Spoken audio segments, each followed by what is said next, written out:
finalement, de quoi dépend la réussite de cette union entre un homme et une femme? Finalement, l'union des contraires dépend de quoi? Si on demande superficiellement à quelqu'un l'union des contraires dépend de quoi, alors il va répondre, je l'ai dit moi aussi, le respect, la tolérance, accepter la différence, des notions, des réponses qui sont justes, mais qui ne sont pas suffisantes. La véritable union des contraires repose sur le fait que finalement, je prends conscience que je n'ai pas toute la vérité. Et que si tu existes, c'est pour m'éclairer, pour me rectifier, pour me corriger, pour me faire prendre conscience de mes défauts. Parce que tu viens apporter un éclairage que je n'aurais jamais pu voir seul. Celui qui n'a pas bien compris ce que j'explique pourrait croire que ça ressemble à ce que j'ai dit dans la petite intervention de 20 minutes, mais c'est très différent. Dans l'intervention qui est sur le site, j'ai parlé que chacun doit ressentir qu'il a un manque, qu'il a besoin de l'autre. C'est une vérité en tant que telle. Là, je dis quelque chose de différent. Je viens expliquer que finalement, l'autre, celui qui est différent, qui vient me montrer quelque chose qui est très différent de ce que je comprends, de ce que je ressens, vient justement mettre en évidence mon défaut. Et c'est quoi mon défaut? C'est que justement, je ne suis pas capable de comprendre et de ressentir ce que lui comprend et ce que lui ressent. C'est très important ce que je dis. J'explique. On aurait pu croire que chacun, tel qu'il est, se suffit à lui-même et que l'union, l'unité, la paix entre les hommes, chacun avec sa différence, dépend, comme je l'ai dit tout à l'heure, du respect, de la tolérance, d'accepter l'autre. Bon, j'accepte l'autre, mais c'est pas parce que j'accepte l'autre qu'il a quelque chose à m'apporter, à plus forte raison qu'il a à me montrer que moi j'ai un défaut. Qu'est-ce que je suis en train de dire? C'est qu'en réalité, l'autre, avec sa compréhension, sa sensibilité, vient me révéler que moi, finalement, j'ai un défaut. C'est que comment se fait-il que je ne suis pas arrivé à penser et à ressentir ce qu'il pense et qu'il ressent? Bien évidemment, j'ouvre une parenthèse, je ne parle que de différences dans le cadre de choses qui sont vraies, justes et saines. Évidemment que je n'ai pas ouvert la porte à toutes les différences, c'est-à-dire y compris toutes les absurdités, toutes les abominations, toutes les idolâtries, tous les mensonges et toutes les perversions de ce monde. Mais même dans le monde de la vérité, il y a des milliards et des milliards et des milliards de facettes et de sensibilités, de compréhension, d'approche et d'émotions. Même dans le monde de la vérité. Il y a de la place dans le monde de la vérité pour 7 milliards de personnes, d'ailleurs l'humanité tout entière.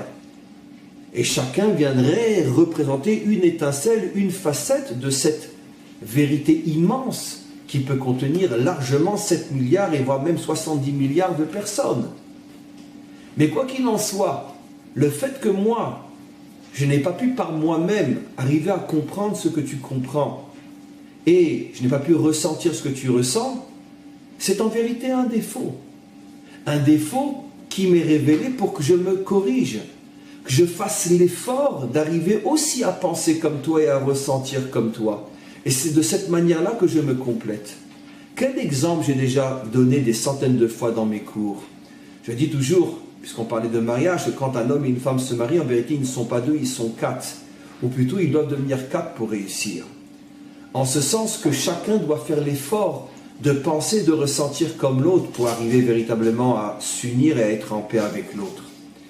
Un homme ne peut pas se suffire de dire, bon, je ne la comprends pas, ça m'énerve, mais bon, j'accepte sa manière de penser, j'accepte sa manière de ressentir, et vice-versa. Non, tu dois arriver à créer en toi, à laisser en toi une place pour penser comme elle et ressentir comme elle et vice-versa. Tu dois finalement construire une femme en toi et elle doit finalement construire en elle un homme.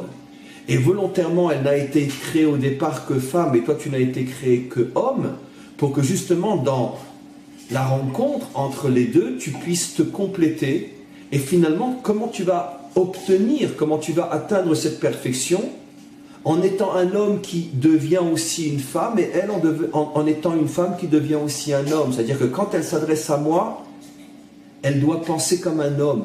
Parce que si elle pense comme une femme, elle ne pourra pas me comprendre. Et moi, quand je vais m'adresser à elle, je dois penser comme une femme. Parce que si je l'aborde comme un homme, je ne pourrai pas la comprendre. Parce que fondamentalement, on est tellement différents. Et dans pratiquement tous les domaines importants, profonds, l'approche d'un homme est très différente de l'approche d'une femme. D'où toutes les disputes, toutes les tensions. Parce que chacun est persuadé que l'autre fait exprès de ne pas comprendre ce que je comprends, de ne pas ressentir ce que je ressens. Mais si j'arrive à me mettre à la place de l'autre, et finalement que ça devienne une seconde nature, que j'arrive à penser comme lui, à ressentir comme lui, ça devient tout naturel de voir que finalement, elle n'est pas d'accord. Il n'est pas d'accord, puisque j'ai compris, je sais pourquoi il n'est pas d'accord, puisque finalement, j'ai un peu d'elle en moi, j'ai un peu de lui en moi. Et donc, ça permet justement l'union, parce que finalement, c'est comme si je l'avais fait rentrer en moi, et c'est comme si elle m'avait fait rentrer en lui. Et c'est de ça que dépend finalement la délivrance finale. Lorsque le monde occidental arrivera à comprendre l'Orient, lorsque l'Orient arrivera à comprendre le monde occidental, d'une certaine manière, lorsque l'islam arrivera à comprendre la chrétienté arrivera à comprendre l'islam, il est absolument évident que ça ne sera plus la chrétienté d'aujourd'hui, ça ne sera plus l'islam d'aujourd'hui. Mais lorsque le judaïsme arrivera aussi à comprendre l'islam, arrivera aussi à comprendre la chrétienté, ça ne sera bien sûr plus le judaïsme d'aujourd'hui, mais ça ne sera pas non plus le christianisme et l'islam d'aujourd'hui. Parce que pour comprendre l'autre, il faut que tu lui fasses de la place et il faut que tu nuances énormément de choses et que tu changes énormément de choses en toi. Etc., etc. Ce qui veut dire que finalement l'union entre toutes les nations dépend justement de ce principe qui est le principe même du couple. Et donc finalement il n'y a pas 70 nations, il y en a 140. Parce que chacune d'elles doit se dédoubler et laisser une place. Non, en vérité c'est faux. C'est-à-dire que chacune va porter 70. Ce qui veut dire que 70 fois 70, ça fait 7 fois 7, ça veut dire, vous faites le calcul loin, 4400, je veux 7 fois 7, 40. 4400 si je ne me trompe pas. Bon, il se peut que je me trompe, peu importe. Ça veut dire qu'en vérité, il y a 4400 peuples. Corrigez-moi si c'est faux. Puisque chacun des 70 doit porter les 70 autres en lui. Et c'est ça le travail. Dans ce travail, on ne peut bien sûr pas le commencer au niveau des peuples. C'est trop difficile. Mais il faut commencer au niveau du couple.